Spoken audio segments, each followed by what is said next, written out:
Yeah.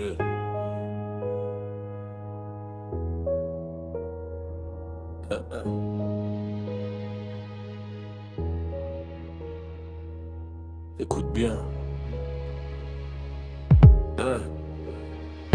Je viens d'un pays où le matin commence en promesse. Faut le diplôme d'or au tiroir pendant que la faim progresse. On a étudié longtemps, on a cru au mérite, mais le boulot se donne aux cousins, au clan, à l'élite.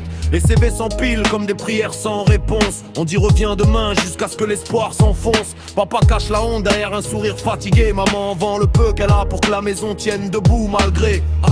Le chômage rend fou, en silencieux rend dur. Quand tu veux être un homme mais que le monde te refuse l'armure, tu vois tes rêves partir en bus sans billet retour, pendant que d'autres réussissent en sueur sans détour.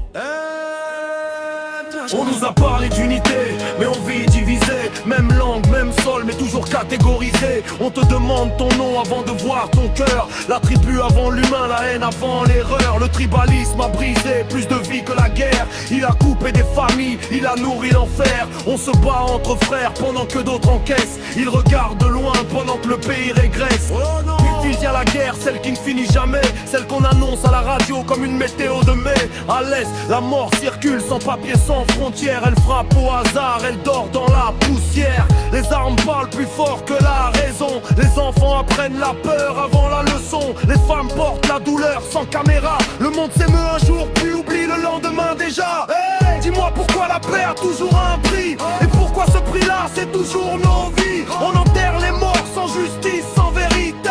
Et on appelle ça stabilité. La trahison est devenue une habitude nationale. On promet le changement puis on répète le mal. Les leaders jurent avec la main sur le cœur, mais vendent le futur pour un poste, pour l'honneur. Ils parlent au peuple quand les micros sont ouverts, puis ferment les portes. Dès que le pouvoir se serre, on vote avec l'espoir, on récolte la déception. Toujours la même histoire, nouvelle génération. Hey, l'égoïsme a remplacé la solidarité. Chacun sauve sa peau, oublie la communauté. Si je mange c'est assez, même si le voisin tombe. On s'habitue à la misère comme à une seconde ombre. Les riches montent les murs, les pauvres montent la colère. Les mêmes rues, deux mondes séparés par la lumière. On applaudit le succès, mais on méprise l'effort. On juge trop vite sans connaître le décor. Les jeunes veulent partir, fuir sans se retourner. Parce que rester ici c'est apprendre à patienter. Ils risquent la mer, le désert, l'humiliation. Parce qu'à la maison il n'y a plus d'options. Mais même dans ce chaos, quelque chose résiste. Une force invisible qui refuse la liste. Des morts, des perdants, des oubliés du système. Cette force-là s'appelle encore nous-mêmes. Au Congo, je vois des jeunes qui héritent presque rien. Des tarnants briller, même sans soutien. Je vois des mamans tenir des familles entières. Des papas se relever malgré la poussière. Je vois des cœurs fatigués mais pas vaincus.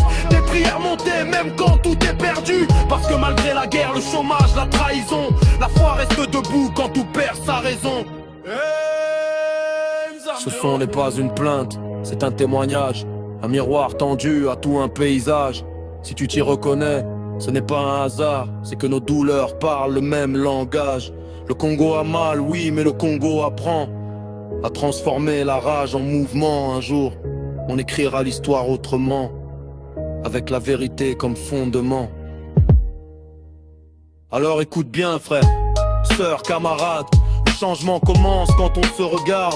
Moins de haine, moins de clans, moins de mensonges. Plus de travail, plus de justice, plus de songes. Je termine ce son avec le cœur lourd mais droit. Parce que même blessé, un peuple a une voix. Et tant qu'on parlera vrai, sans peur, sans détour, l'espoir survivra. Même dans les jours les plus sourds.